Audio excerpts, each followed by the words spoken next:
이번 시간에는 메모리 모델을 잘 알아야 되는 이유에 대해서 설명하겠습니다. 자, 메모리 모델을 잘 알아야 되는 이유 중에 첫 번째는요. 메모리 모델을 잘 알게 되면은 ARM 프로세서 내부에 있는 동작 방식, 처리 방식에 대해서 폭넓게 이해를 하실 수가 있습니다. 자, 메모리 모델은 그 메모리를 노멀 메모리와 디바이스 메모리로 분류를 할 수가 있는데요.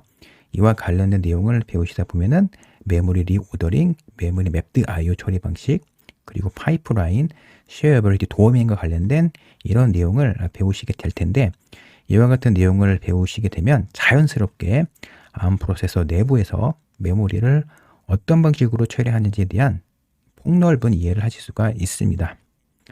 우리가 어떤 어셈블리 명령어를 분석을 할 때 보면 자연스럽게 해당 어셈블리 명령어를 통해서 메모리 공간에 접근하게 되면 그냥 메모리 공간에 어떤 데이터를 읽거나 쓴다라고 여기고 분석을 하시는데요.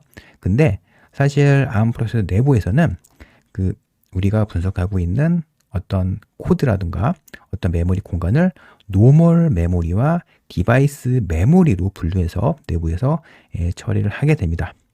이 세부적인 메커니즘을 여러분들이 분석하시는 과정에서 자연스럽게 ARM 프로세서 내부에 대한 폭넓은 이해를 하실 수가 있습니다.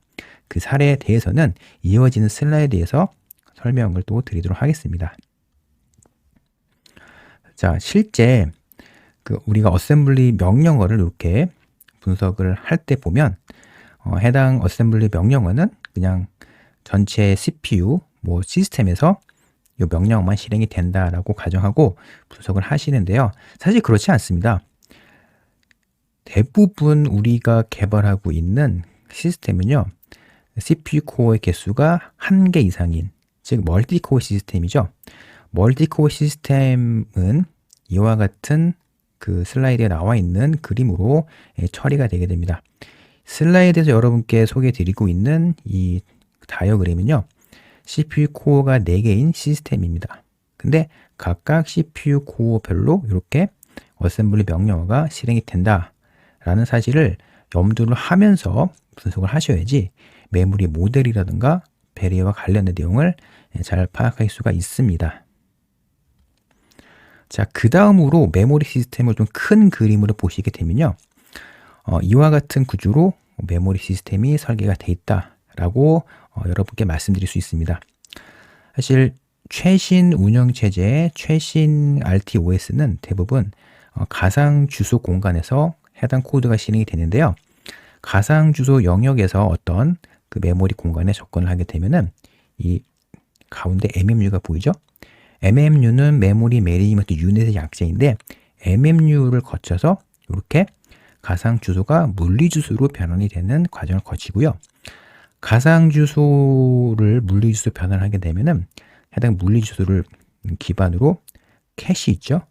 그러니까 CPU 프로세서 내부에 CPU 캐시가 있는데 이 캐시 룩업을 통해서 캐시에 있는 데이터를 바로 ARM 코어가 읽어가도록 하는 방식으로 구현이 되어 있습니다. 자, 그래서 여러분들이 메모리 모델이라든가 혹은 배리어와 관련된 내용을 익히시다 보면은 자연스럽게 이와 같은 전체적인 큰 그림으로 메모리 시스템이 구성이 되어 있다는 사실을 자연스럽게 아시게 됩니다. 그 다음으로 메모리 모델을 잘 알아야 되는 이유, 그게 무엇이냐면요. 메모리 맵드 I/O의 처리 방식을 이해하기 위해서입니다. 자, 메모리 맵드 I/O는 디바이스 드라이버를 개발할 때 굉장히 많이 활용이 되고 있는 인터페이스인데요. 여러 디바이스의 I/O 포트를 물리 주소 접근을 통해서 제어를 할 수 있는 그런 방식입니다. 여러분이 리눅스 디바이스 드라이버를 개발을 하시던 혹은 어떤 RTOS에서 디바이스 드라이버를 개발을 하시던 간에 메모리 맵드 I/O의 처리 방식을 사용하시게 될 텐데요. 이 메모리 모델에서 디바이스 맵드 I/O 방식은 디바이스 메모리와 연관이 되어 있습니다. 디바이스 메모리의 처리 방식을 잘 아시게 되면은 자연스럽게 메모리 맵드 I/O 처리 방식을 잘 파악할 수가 있습니다. 메모리 맵드 I/O를 사용하시게 되면은 여러 페리페럴 커뮤니케이션 할 수 있는 드라이버를 작성할 수가 있고요. 그리고 메모리 맵드 IO를 활용해서 디버깅이나 그리고 문제 해결 과정에서 관련된 내용을 잘 활용하실 수가 있습니다. 좀 한 가지 예시인데요. 여러분께 보여드리고 있는 이 테이블은 그 메모리 맵인데 라즈베리 파이에서 사용하고 있는 브로드컴 SOC죠. BCM271 하나하나의 페리페럴 데이터 시트입니다. 자, 근데 여기 보시는 그 메모리 맵을 잘 이해하기 위한 기본 지식이 바로 디바이스 메모리, 즉 그 메모리 모듈에서 정의된 디바이스 메모리입니다. 그 다음으로 메모리 모델을 잘 알아야 되는 이유가 무엇이냐면요. 배리어를 이해하기 위한 배경 지식이 바로 메모리 모델입니다. 실전 개발에서 배리어는 굉장히 중요합니다. 실전 프로젝트를 진행하시다 보면은 다양한 이슈를 만나시게 되는데요. 뭐 여러 가지 버그를 만나시게 되고 버그를 수정하는 과정을 거치게 됩니다.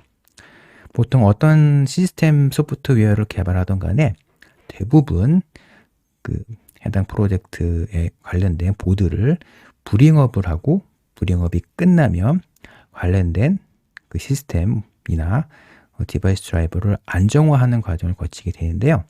근데 이 과정에서 동시성 문제라든가 혹은 레이스 컨디션으로 인한 시스템이 오동작이 되는 그런 이슈를 만날 수가 있습니다.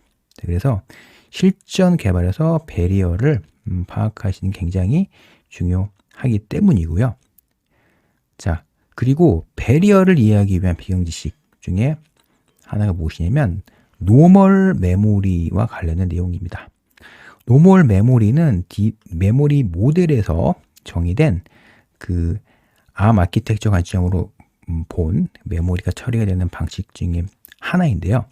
그러니까 메모리 모델에서는 노멀 메모리 그리고 디바이스 메모리로 메모리의 그 동작을 분류하는데 이 노멀 메모리와 관련된 처리 방식을 잘 이해하시게 되면은 자연스럽게 배리어를 잘 이해하시게 됩니다. 실전 프로젝트에서 배리어를 잘 활용하기 위해서는 또 해당 기반 지식인 메모리 모델을 잘 알고 계셔야 됩니다. 실전 프로젝트에서 배리어를 어떤 상황에서 활용하시냐면요.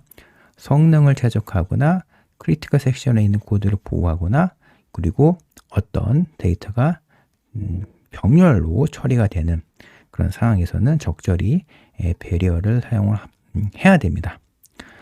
자, 배리어가 나오게 된 배경이 무엇이냐면 그 ARM 프로세서 내부에서는 성능을 더 키우기 위해서 그 명령어 간의 실행 순서를 내부에서 바꿀 수가 있어요. 자, 근데 명령어 간의 실행 순서를 ARM 프로세서 내부에서 바꾸게 되면은 프로그래머가 의도한 대로 어떤 코드가 실행이 되지 않을 수가 있죠. 그래서 이런 상황에서 명령어 간의 실행 순서를 보정하기 위한 그런 메커니즘이 ARM 아키텍처에서 제공되고 있는데 이를 배리어라고 합니다.